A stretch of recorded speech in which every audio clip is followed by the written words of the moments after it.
દેશની સીમાઓ માતાના વસ્ત્ર સમાન છે. તેનું રક્ષણ કરવું દરેક ભારતીયની ફરજ છે. ભીષ્મ પિતામહ.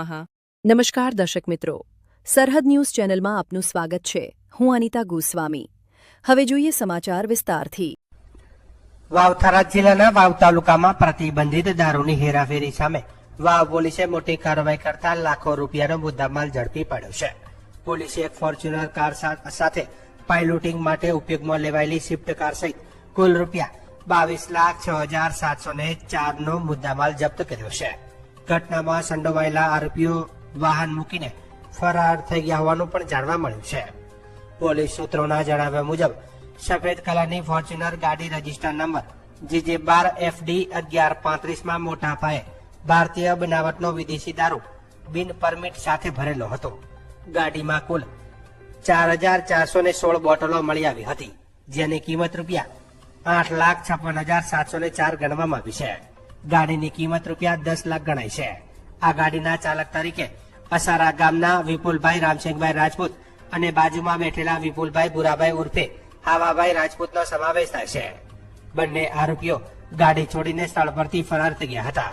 આ સાથે જ દારૂ ભરેલી ફોર્ચ્યુનર ગાડીનું પાઇલોટિંગ કરતી Swift car register number JJ24BC 4158 પણ પોલીસ દ્વારા કબજે લેવામાં આવી છે, જેની કિંમત અંદાજે રૂપિયા 3.50 લાખ છે. સ્વિફ્ટ ચાલક પણ વાહન મૂકીને નાસી છૂટ્યો હતો.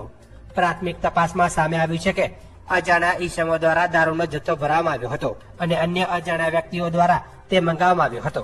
આ સમગ્ર ગેરકાયદેસર પ્રવૃત્તિમાં કુલ 5 ઈસમોએ સાથે મળી ગુજરાતમાં પ્રતિબંધિત દારૂ ઘુસાડવાનો ષડયંત્ર રચ્યો પણ પોલીસે નોંધ્યું છે.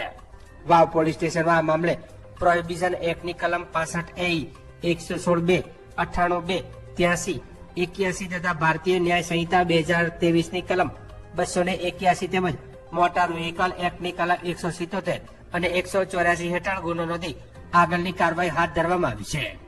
આ કાર્યવાહી વાવ પોલીસ સ્ટેશનના PI SM વસાવાના માર્ગદર્શન હેઠળ ચૂંટણી દરમિયાન ચેકિંગ અભિયાન દરમિયાન હાથ ધરવામાં આવી હતી, જેનાથી ગેરકાયદેસર પ્રવૃત્તિઓ પર નિયંત્રણ લાવવા પોલીસે કડક વલણ અપનાવવાનું પણ સ્પષ્ટ થાય છે.